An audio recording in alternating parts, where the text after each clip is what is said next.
சிவபக்தர்கள் அப்படின்னா எப்படி இருப்பாங்க, நம்ம அந்த நிலையில தான் இருக்கமா அப்படிங்கிற ஒரு உள்ளார்ந்த தேடுதல் தான் இந்த பதிவுக்கான அடிப்படை அப்படிங்கிறத நல்லா தெரிஞ்சுக்குங்க. பொதுவாலும் சிவனிடம் வேண்டுதல் வைக்கிறவங்க அப்படிங்கிறது சிவனிடம் யாசகம் கேட்பவர்கள் அப்படின்ட்டு பொருள் கொள்ளப்படும். அதாவது எனக்கு பொன் வேண்டும், பொருள் வேண்டும், அது வேண்டும், இது வேண்டும், நிறைய பேர் இன்னைக்கு உலகத்தில் அப்படித்தான் இருக்காங்க. ஆனா சிவபக்தரால் ஆகப்பட்டவர்கள் எனக்கு பொண்ணும் வேண்டாம், பொருளும் வேண்டாம், நீயே போதும் இறைவா அப்படின்னு சரணடைய தயாராக இருக்கிறார்கள் அல்லவா, அவங்க தான் அந்த இடத்துல உண்மையான சிவபக்தர்கள் ஆகிறார்கள். நாம் அந்த நிலைக்கு வந்து விட்டோமா அப்படிங்கிறத நம்ம தான் உறுதி செஞ்சுக்கணும். அடுத்து பார்த்தோம்னா, பார்க்கிற எல்லா இடங்களிலும், பார்க்கும் எல்லா பொருட்களிலும், பார்க்கும் எல்லா உயிர்களிலும் சிவத்தை காண்பவர்கள் தான் உண்மையான சிவபக்தர்கள். அப்ப ஒரு பொருள் அசையுது, ஒரு பொருள் ஆடுது, ஒரு பொருள் இசைக்குது, இந்த மாதிரி எந்த பொருளை பார்த்தாலும் அதோட இயக்கத்திற்கு அடிப்படையாக இருப்பது சிவம் என்று உணர்ந்து அந்த சிவத்தை அறிபவர்கள் தான் உண்மையான சிவபக்தர்கள் அப்படிங்கிறத நல்லா தெரிஞ்சுக்கணும். ரொம்ப முக்கியமா ஒரு நிலையை வந்துட்டு சிவபக்தர்களானவர்கள் எட்டி பிடித்திருப்பாங்க. என்ன அப்படின்னா, வாழ்க்கையில ஆனந்தமா இருக்கணும், வாழ்க்கையில அதை செய்யணும், எதை செய்யணும் அப்படிங்கிறத தாண்டி மரணம் அப்படின்னு ஒரு வார்த்தையை வந்துட்டு நம்ம உச்சரிச்சிட்டோம்னா குழையெல்லாம் நடுங்கும், உயிரெல்லாம் நடுங்க ஆரம்பிக்கும். அந்த நடுக்கம் இல்லாமல் அந்த மரணத்தையும் சந்தோஷத்தோடு ஏற்றுக்கொள்ளக்கூடிய மனப்பக்குவத்திற்கு ஒருவர் ஆளாகின்றார். அப்படிங்கும் போது அந்த இடத்தில் தான் சிவபக்தியானது மெய்ப்படுகின்றது. ஏன், இப்பொழுது நாம் வாழ்ந்து கொண்டிருக்கின்ற இந்த புற உலகத்தில் நிலையில்லாத இந்த வாழ்க்கையை தவிர்த்து நிலையான சிவத்தை நாம் அடைய போகின்றோம், அவருடன் இருக்க போகின்றோம். அதற்கு வழிகாட்டுவதுதான் இந்த மரணம் அப்படிங்கிற சொல் அப்படிங்கிறத உணர்ந்துகிட்டவங்க தான் உண்மையான சிவபக்திக்கு அடையாளமா எப்பவுமே இருப்பாங்க அப்படிங்கிறதுல எந்த மாற்று கருத்துமே கொள்ள முடியாது. இந்த உலகத்துல எது உண்மை எது பொய் அப்படிங்கிறது சிவபக்தர்களுக்கு நல்லாவே தெரியும். பொய் உண்மை அப்படின்னா நம்ம இந்த இடத்துல எது சொல்ல முடியும், ஆக்க முடியும், அழிக்க முடியும் அப்படிங்கிற ஆணவத்துல மனித குலம் செய்கின்ற எல்லாமே இந்த இடத்துல பொய்யானது தான். எது உண்மையானது, நமக்குள் இருக்கின்ற இறைவன், நமக்குள் உறைந்திருக்கின்ற அந்த சிவம் மட்டுமே உண்மையானது அப்படிங்கிறத உணர்ந்துக்கிறவங்க தான் இந்த இடத்துல உண்மையான சிவபக்தர்களாக ஆகின்றார்கள் அப்படிங்கிறத நம்ம ஆணித்தனமா சொல்லலாம். அதே போலதான் சிவனடியாரா இருக்கிறது அவ்வளவு சாமானியப்பட்ட விஷயம் அல்ல. பல்லாயிரம் கோடி பேர் உங்களை சுற்றி நின்றாலும் அவர்களை அனைவரையும் மறந்துவிட்டு தன்னிலை மறந்து எவன் ஒருவன் நமசிவாய் அப்படிங்கிற மந்திரத்தை இந்த ஆங்கார குரலில் ஒருவரால் ஒழிக்க முடிகின்றதோ கண்டிப்பாக அவர் சிவபக்தியில் உயர்ந்த நிலையை அடைந்தவர் அப்படிங்கிறத நல்லா தெரிஞ்சுக்கங்க. ஏன்னா அந்த நமசிவாய் அப்படிங்கிற மந்திரமானது எவ்வளவு உயர்ந்ததுன்னு எல்லாத்துக்குமே தெரிஞ்சிருக்கும். நம்மளால ஒரு 10 பேர் இருக்க இடத்துல மனசை விட்டு அந்த மந்திரத்தை சொல்ல முடியுதா, நீங்க பரிசோதனை பண்ணி பாருங்க. கட்டாயமா நான் ஏன் சொல்றேன் அப்படிங்கிறது தெரியும். ஆரம்ப காலகட்டத்தில் அந்த மந்திரத்தை சொல்றதுக்கு கொஞ்சம் கூச்ச சுபாவம் இருக்கும். ஆனா தன்னை உணர்ந்த, சிவத்தை உணர்ந்த, அல்லது சிவனை நாடி சிவன் தான் எல்லாம் என்று இருக்கின்ற அந்த ஒரு உயிருக்கு அந்த நாமம் மட்டுமே உயிராக விளங்கும். நமசிவாய் அப்படிங்கிற அந்த வார்த்தையை தவிர மற்ற எதுவுமே உங்களுக்கு பெருசா அந்த இடத்துல தெரியாது. சிவபக்தர்கள் ஆகப்பட்டவர்கள் தன் எதிரே ஒருத்தன் பசியால் வாடும் போது அந்த பசியை பார்த்து கொண்டிருப்பவர்களாக இருக்க மாட்டார்கள். தான் பசித்து இருந்தாலும் மற்றவர்கள் பசியறியாமல் இருக்க வேண்டும் என்று துணிந்தவர்களே இந்த இடத்தில் சிவபக்தர்களாக கருதப்படுகின்றனர். ரொம்ப முக்கியமான விஷயம், இந்த உலகத்துல பாத்தீங்கன்னா சிவபக்தர்களுக்கு கிடைக்காத பெயர்களே இருக்க முடியாது. இவன் பித்த மாதிரி அலையறான், சித்த மாதிரி அலையறான், பைத்தியம் மாதிரி அலையறான், பல விதங்களில் ஏசும் நம்மை. ஆனால் அந்த ஏச்சும் பேச்சும் இறைவனுக்கே, ஈசனுக்கே என்று அதை உதறிவிட்டு தன் போக்கில், தன் மனம் போக்கின போக்கில் இறைவனை நாடி சென்று கொண்டே இருக்கிறார்கள் அல்லவா, அவர்கள் தான் அந்த இடத்தில் உண்மையான சிவபக்தர்கள் ஆகின்றார்கள். நாமும் அவ்வாறே இருக்க வேண்டும் அப்படிங்கிறது தான் இந்த இடத்துல நம்ம குறிப்பிட்டு சொல்ல வேண்டியது. அதே போல பாத்தீங்க அப்படின்னா, காற்றாற்று வெள்ளம் அப்படின்னு கேள்விப்பட்டீங்க, அந்த அளவுக்கு வேகமா தான் நம்ம புற ஆசைகள் எல்லாமே இருக்கும். அதை அடைந்து விடணும், இதை அடைந்து விடணும், இந்த ஆசைகளை எல்லாம் கட்டுப்படுத்தி அதே வேகத்துடன் தன் உள்ளிருக்கின்ற அந்த ஆன்மாவை தட்டி எழுப்புகின்ற வேகத்தை எவன் அதிகரிக்கின்றானோ அவனே உண்மையான பரம்பொருளை உணரக்கூடிய தகுதி உடையவன் ஆகின்றான் அப்படிங்கிறத நல்லா ஞாபகம் வச்சுக்கோங்க. பல ஆண்டுகள் தவம் செய்தாலும் கிட்டாத அந்த தரிசனம் உங்கள் மனதை கட்டுப்படுத்துவதனாலும், உங்கள் கோபத்தை குறைத்துக் கொள்வதனாலும், உங்கள் வேகத்தை கட்டுப்படுத்திக் கொள்வதனாலும் மட்டுமே அந்த இறைவனின் அந்த தரிசனமானது உங்களுக்கு கிடைக்கும் அப்படிங்கிறத நல்ல இந்த இடத்துல ஞாபகம் வச்சுக்கணும். அதே போலதான் உலகத்துல எல்லா இடங்களிலும் இறைவன் குடிகொண்டிருக்கின்றான். அவன் ஆலயம் கொண்டிருக்கின்ற எல்லா இடமுமே, அவன் கால்பட்ட இடம் எல்லாமே எனக்கு கைலாயம் அப்படின்னு நினைச்சு நம்ம வாழ்க்கையை நடத்துறோம் இல்லைங்களா, அவங்க தான் இந்த இடத்துல சிவபக்தர்கள் அப்படிங்கிற அங்கீகாரத்தை பெறுகின்றார்கள். முழுவதும் விபூதி, கழுத்தில் ருத்ராட்சமணி மாலை, எப்பவுமே அந்த நான் சொல்லிக்கொண்டே இன்பத்தை அனுபவித்துக் கொண்டிருக்கும் மந்திரம் நமசிவாயங்கிற மந்திரம். அப்படியே தன்னை உருவகப்படுத்தி கொண்டு தானே சிவமாக இருந்து ஆனந்த கூத்தாடி அந்த மந்திரத்தில் லயித்து போய் எனக்கு எல்லாமே சிவன்தான் என்று மயங்கி கிடக்கின்றோம் அல்லவா. நாம் தான் சிவபக்தர்கள். இந்த சிவபக்தர்கள் எந்த நிலையிலும் பிறருக்கு துன்பம் நினைக்காதவர்களாக இருக்கின்றார்கள். பிறர் அழிந்து போக வேண்டும் என்ற எண்ணமே அவர்களுக்கு இருப்பதில்லை. அதே போலத்தான் பிறர் வாழ வேண்டும், பிறர் நலன் பேண வேண்டும் அப்படிங்கிற எண்ணத்தில் வாழ்ந்து கொண்டிருப்பவர்கள் தான் உண்மையான சிவபக்தர்கள் அப்படின்ட்டு இந்த இடத்துல நம்ம ஆணித்தனமா சொல்லிக்க வேண்டியது இருக்கு. ஏன்னா இந்த உலகத்துல எண்ணற்ற உயிர்கள் வந்துட்டு சிவத்தை போற்றுகின்றன, சிவத்தை வாழ்த்துகின்றன, சிவத்தை உணர்கின்றன. அதில் ஒருவராக நீங்களும் இருக்கும் பட்சத்தில் நீங்கள் உண்மையான சிவபக்தர் தான் அப்படிங்கிறதுல எந்த மாற்று கருத்துமே கொள்ள வேண்டாம். பக்தர்களுக்கே உரித்தான கடமை அப்படின்னு ஒண்ணு இருக்கு. அப்படின்னா தான் உணர்ந்த சிவத்தை இந்த உலகில் உள்ள அனைத்து உயிரினங்களும் வந்துட்டு உணர வேண்டும் அப்படிங்கிற அந்த படிநிலையை நீங்கள் எடுக்க வேண்டும் அப்படிங்கறத தான் நம்ம இந்த இடத்துல கேட்டுக்கொள்கின்றது. அந்த அளவுக்கு ஆற்றல் கொண்டது, அந்த அளவுக்கு இன்பமயமானது சிவத்தை அணிவது அப்படிங்கிறது உங்க எல்லாத்துக்கும் தெரிஞ்சிருக்கும். அப்ப அதுக்கான வழிமுறையை வந்துட்டு சாதாரண பாமர மக்களுக்கும் கொண்டு சேர்க்க வேண்டியது யார் கடமை என்றால் சிவபக்தர்களின் கடமை, சிவனடியார்களின் கடமை. சிவபெருமான முதன்முறையா நீங்க சாமி கும்பிட ஆரம்பிக்கின்றீங்க அல்லது அவரை இனிமேல் தான் வழிபடலான்ட்டு இருக்கேன், என் மனசு சொல்லுது, அவரை நோக்கி ஈர்க்கப்படுறேன் அப்படிங்கிறவங்களுக்கான பதிவு தான் இது. பெரும்பாலும் சிவ சொந்தங்கள் என்ன பண்ணுவாங்கன்னு உங்களுக்கு நல்லாவே தெரியும்.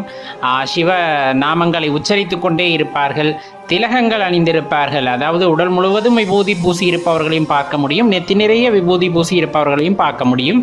கண்டிகை கண்டிப்பாக அணிந்திருப்பார்கள். இது எல்லாமே சிவ அடையாளங்களாக குறிப்பிடப்படுவது நீங்களும் அறிந்த ஒன்றுதான். ரொம்ப முக்கியம், சிவபக்தி அப்படிங்கிறது எல்லாத்த விட உயர்ந்தது அப்படின்னு நம்மளால குறிப்பிட முடியும் இந்த இடத்துல. அது என்ன எல்லாத்த விட அப்படின்னா, மனிதனுக்குள் பலவிதமான உணர்ச்சிகள் இருக்கின்றன அல்லவா? அந்த உணர்ச்சிகளின் அடிப்படையில் தான் நான் கூறுகின்றேன். சிரிக்கிறதா இருக்கட்டும், அல்லது நீங்க கோபப்படுறதா இருக்கட்டும், அமைதியா இருக்கிறதாகட்டும், இந்த மாதிரி பல உணர்ச்சிகளுக்கும் அப்பாற்பட்டது தான் இந்த சிவபக்தி அப்படிங்கிற ஒரு விஷயத்தை தெரிஞ்சுக்கிட்டு தான் நம்ம எங்க வரணும் அப்படின்னா சிவ வழிபாட்டுக்குள்ள வர்றது உங்களுக்கு அந்த சிவ வழிபாட்டை முழுமையடைய செய்யும் அப்படிங்கிறத இந்த நேரத்தில் மறந்துடாதீங்க. சரி, என்னவெல்லாம் கண்டிஷன் அப்படின்னா எந்த கண்டிஷனுமே கிடையாது சிவ வழிபாடு பண்றதுக்கு. என்ன நீங்க மனசுல வச்சிருக்கணும் அப்படிங்கிறத மட்டும் நான் சொல்லிடுறேன். பெரும்பாலும் சிவ வழிபாட்டுக்குள்ள வர்றவங்க பொன் பொருள் எதுவும் வேண்டும் அப்படின்னு கேட்டு வரமாட்டாங்க.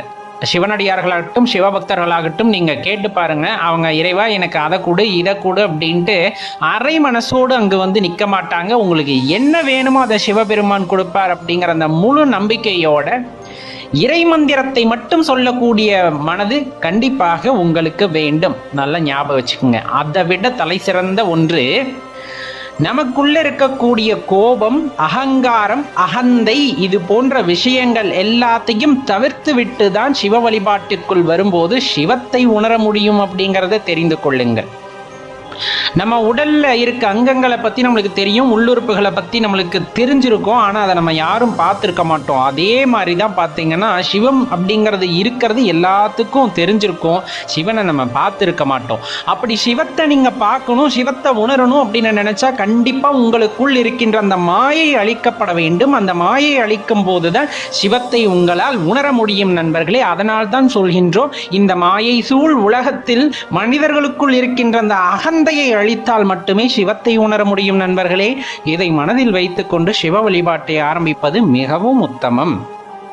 அப்ப சிவத்தை உணர்வதற்கு அகங்காரம் போக வேண்டும். அகங்காரமையா அகந்தையா அப்படின்னா ஒரே வார்த்தை நான் அப்படிங்கிற அந்த ஒரு வார்த்தை உங்களோட அகராதியிலிருந்து போயிடணும். அவ்வளவுதான். எதுக்கு எடுத்தாலும் நான் தான் பண்ணேன், நான் தான் இதற்கு காரணம், எல்லாமே நான் தான். அந்த நான் அப்படிங்கிற வார்த்தை உங்கள் மனதுக்குள் இருக்கும் போது அந்த அகந்தையானது உங்களுக்குள் குடிகொண்டிருக்கும்.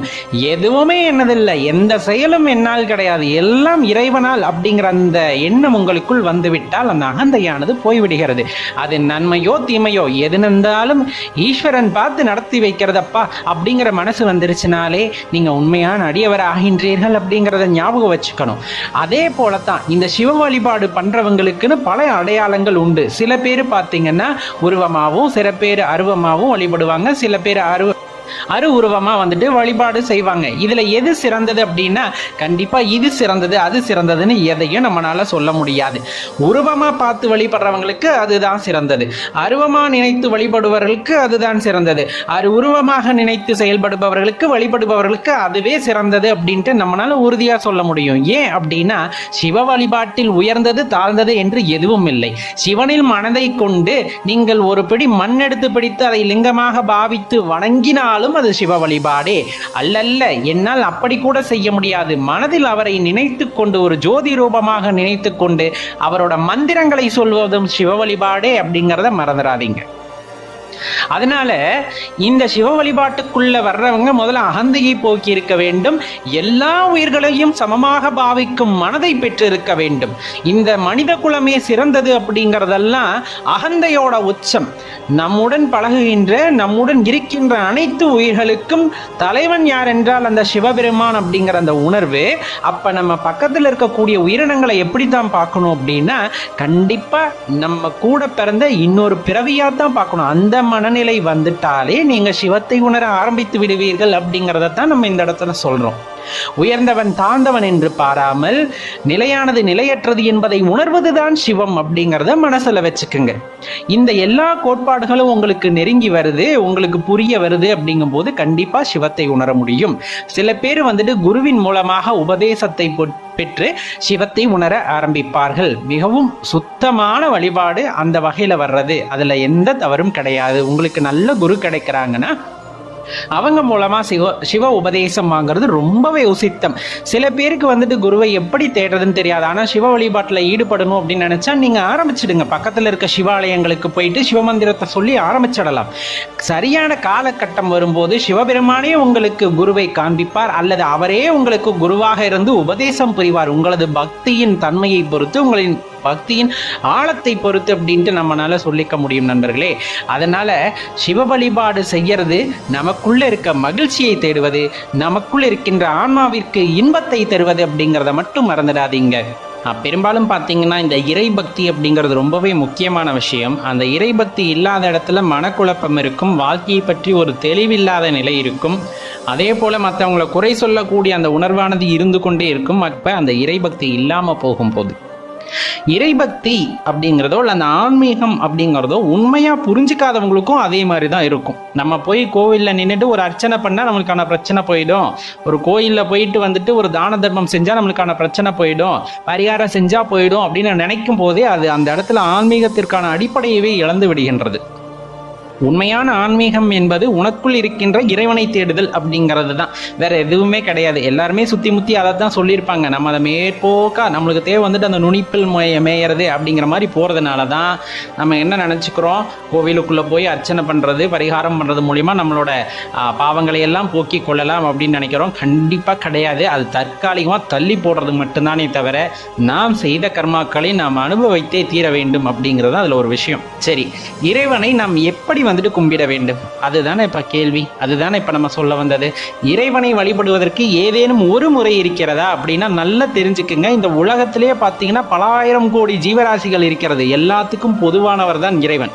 அப்ப அவர்கிட்ட போயிட்டு நீ இந்த முறையில தான் என்ன வணங்கணும் அப்படின்னு இறைவன் சொல்லுவாரா? கண்டிப்பா சொல்றதுக்கான வாய்ப்பே இல்லை. இந்த மொழியில தான் என்ன வணங்கணும்னு சொல்ல முடியுமா? சொல்றதுக்கு வாய்ப்பே இல்லை. அப்படி சொல்ற பட்சத்துல இந்த உலகம் முழுவதும் அந்த மொழியை அவர்னால போதித்திருக்க முடியும். ஆனா ஏன் இல்லை அப்படிங்கிற ஒரு கேள்வி இயல்பா எழணுமா இல்லையா? அந்த சீதோஷண நிலைக்கு தகுந்த மாதிரி, புவியியல் அமைப்பிற்கு தகுந்த மாதிரி, அந்த பிறழ்வதற்கு தகுந்த மாதிரி தான் மொழியானது ஏற்பட்டிருக்கிறது. அப்ப எந்த மொழியில கூப்பிட்டாலும் அது இறைவனுக்கு கேட்கும். ரொம்ப முக்கியமான விஷயம். அப்ப மந்திரங்கள் இருக்கிறது, வேதங்கள் இருக்கிறது. வேதங்கள் இருக்கிறது, அது இறைவனால் கொடுக்கப்பட்டது, அது யாராலும் மறுக்க முடியாது. நல்லா தெரிஞ்சுக்குங்க. இந்த வேதங்கள் அப்படிங்கிறத வச்சு தான் நம்ம இறைவனை வழிபட வேண்டுமா அப்படின்னா கட்டாயமா அதை பின்பற்றுபவர்கள் அப்படித்தான் வழிபட வேண்டும். அதில் கூறப்பட்டிருப்பது போல் தன் வாழ்க்கை முறையை அமைத்து கொண்டால் அதை பின்பற்றியே ஆக வேண்டும். ஒரு சாரார் இருக்கத்தான் செய்கிறாங்க. அதே போல திருமுறைகளை பின்பற்றி வாழ்பவர்களும் வாழ்ந்து கொண்டே இருக்கிறார்கள். அவர்களுக்கு எல்லாமே திருமுறைகள் தான். ஏன்னா நம்மளோட இந்த ஆன்மீகத்தில் பார்த்தீங்கன்னா அடியார்களுக்கு நீங்கள் தொண்டு செய்தாலே போதுமானது, இறைவனை திருப்திப்படுத்தி விடலாம் அப்படின்னு சொல்றாங்க. சில பேர் பார்த்தோன்னா இறைவனை நண்பனா பாவிச்சு அவங்க கூட இயல்பாகவே பேசுவாங்க. நீங்க பார்த்தீங்கன்னா தெரியும், உங்களையே நிறைய பேர் அப்படி பார்க்கலாம். சாமி கிட்ட பேசுற மாதிரியெல்லாம் பேச மாட்டாங்க. கோவிலில் நின்றுட்டு போய் ரொம்ப கேஷுவலா பேசுற மாதிரியெல்லாம் பேசுவாங்க. ஒரு ஃப்ரெண்டுகிட்ட எப்படி ஏன் என்னாச்சு, எனக்கு இது பண்ண முடியாதா, உன்னால இப்படி பேசுறவங்களும் இருக்காங்க. உரிமை எடுத்துட்டு பேசுறவங்க. சில சில பேர் குருவா நினைச்சு மண்டி போட்டு வாகட்டி வாய் மூடி அந்த ஸ்தலத்துல நின்று மனசுக்குள்ள வேண்டுதல் வச்சுட்டு குரு என்ன சொல்றார் அப்படிங்கறத காதுல கேட்பாங்க. அவங்க ஒரு ரகம். அப்ப அது தப்பாகுமான்னா கண்டிப்பா கிடையாது. அது அவங்களோட படைப்பு, அவங்க உணர்ந்த விதம் அப்படிங்கிறது அது. அதே போல சில பேர் தாய் தந்தையா நினைப்பாங்க. தாய் தந்தையானா தாய்க்கும் தந்தைக்கும் கொடுக்கின்ற மரியாதை கொஞ்சம் கூட குறையாம அந்த இறைவனுக்கு கொடுப்பார்கள். அவர்தான் எனக்கு எல்லாமே அப்படிங்கிற மாதிரி சரணடைஞ்சிருப்பாங்க.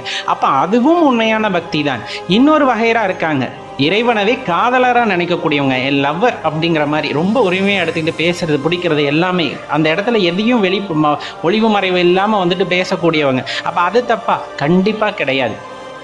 இது எல்லாமே பார்த்தா ஒவ்வொரு வகையில உன்னதமான பக்தின்னு தான் நம்மளால சொல்ல முடியும். இதுல நீங்க எந்த கேட்டகரியில வர்றீங்கன்னு எனக்கு தெரியல.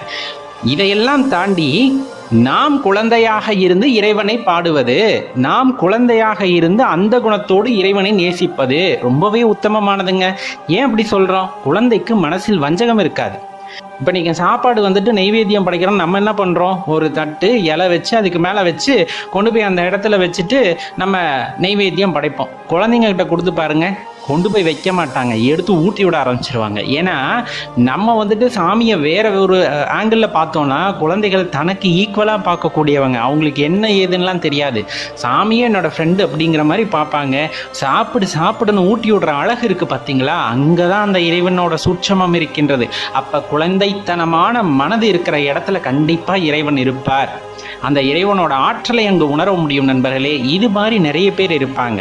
இந்த மாதிரி வகையில் நீங்கள் எப்படி வந்துட்டு இறைவனோட தொடர்பு கொள்றீங்க, நீங்கள் எப்படி வந்துட்டு அந்த இறைவனை உணர்ந்தீங்க அப்படின்னு உங்களுக்கு ஞாபகம் இருக்கா அப்படிங்கிறத யோசிச்சு பாருங்களேன். ரொம்பவே சந்தோஷத்தை ஏற்படுத்தும். சில கோவிலுக்குள்ளே எல்லாம் போகும்போது நமக்கே புரியாமல் ஏதோ நம்ம வீட்டுக்குள்ளே போகிற மாதிரி ஒரு சந்தோஷம் வரும் பார்த்தீங்களா? அந்த இடத்துல தாங்க அந்த பாண்டு, உங்களுக்கும் இறைவனுக்கான பாண்ட் அந்த இடத்துல தான் கிரியேட் ஆகும். சில இடத்துக்கெல்லாம் போனால் நம்மளால் உள்ளே போகவே முடியாது. கோவில் நான் சொல்ல, இப்போ நீங்கள் அந்நியர்கள் வீட்டுக்குள்ளே போனால் நம்மளுக்கு ஒரு உறுத்தல் இருக்கும் இல்லைங்களா? அந்த மாதிரி உறுத்தல் எப்பவுமே கோவிலுக்குள்ளே வராது. இன்னொரு விஷயம், உங்களுக்கு உகந்த அந்த கடவுள் அப்படின்றத, சில பேர் வந்து முருகனை வழிபடுவாங்க, சில பேர் பெருமாளை வழிபடுவாங்க, சில பேர் வந்துட்டு காளியை வழிபடுவாங்க. இந்த மாதிரி காலகட்டங்களில் அந்த கோவிலுக்குள்ளே போகும்போதே எங்கள் அம்மா என்னை கூப்பிட்றாங்க, இந்த பார் என் பெருமாள் என்னை கூப்பிட்றாரு பார் அப்படிங்கிற மாதிரி, இந்த கந்தன் என்னை கூப்பிட்டுட்டார் அப்படிங்கிற அந்த உரிமையோடு உள்ளே போவோம். என் ஃப்ரெண்டு வீடுடா அப்படிங்கிற மாதிரி நம்ம உள்ளே போவோம். எங்கள் அப்பா அம்மா அங்கே இருக்காங்க, நாங்கள் இங்கே போகிறோம். அந்த உணர்வு தாங்க, அந்த அடிப்படை உணர்வு, கள்ளம் கபடமற்ற அந்த உணர்வு தான் ஆன்மீகத்துக்கு தேவையானதே தவிர நீங்கள் கொண்டு போய் கொடுக்குற பூவோ பழமோ நீங்கள் கோயிலுக்கு கொடுக்குற காசோ அதெல்லாம் ஒன்றுமே முக்கியம் இல்லை. அவரு தான் கொடுத்தாரு. அவர் கொடுக்கறதுக்கு நம்ம யார் அப்படிங்கிறது தானே கேள்வி. 100 கோடி ரூபாய் சம்பாதிக்கிறேன்னா 10 கோடியை கொண்டாந்து உனக்கு கொடுக்குறேன் அப்படிங்கும் போது அவர் அதை வச்சுட்டு மாட மாளிகை கட்டிட்டுலாம் இருக்க போறதில்ல. கடவுள் அப்படிங்கிறவே எளிமையின் வடிவமானவர், நல்லா தெரிஞ்சுக்குங்க. அவருக்கு என்ன தேவை அப்படிங்கிறத அவரால் அமைச்சுக்க முடியும். தேவை ஏற்பட்டால் இன்னார் மூலமாக நடக்க வேண்டும் என்றால் நடக்கும். அதற்காக நம்ம போயிட்டு அங்கே டிமாண்டு அப்படிங்கிற மாதிரிலாம் பேசக்கூடாது. ரொம்ப முக்கியம், கள்ளம் கபடமற்ற உள்ளம் இருக்கும் இடத்தில் இறைவன் குடியிருப்பார். இதில் நீங்கள் எந்த வகை அப்படிங்கிற யோசிச்சு பாருங்க. உங்களால உணர முடிஞ்சது அப்படிங்கும் போது கண்டிப்பா அந்த பாதையிலே நீங்க போங்க, இறைவனை அடைந்து.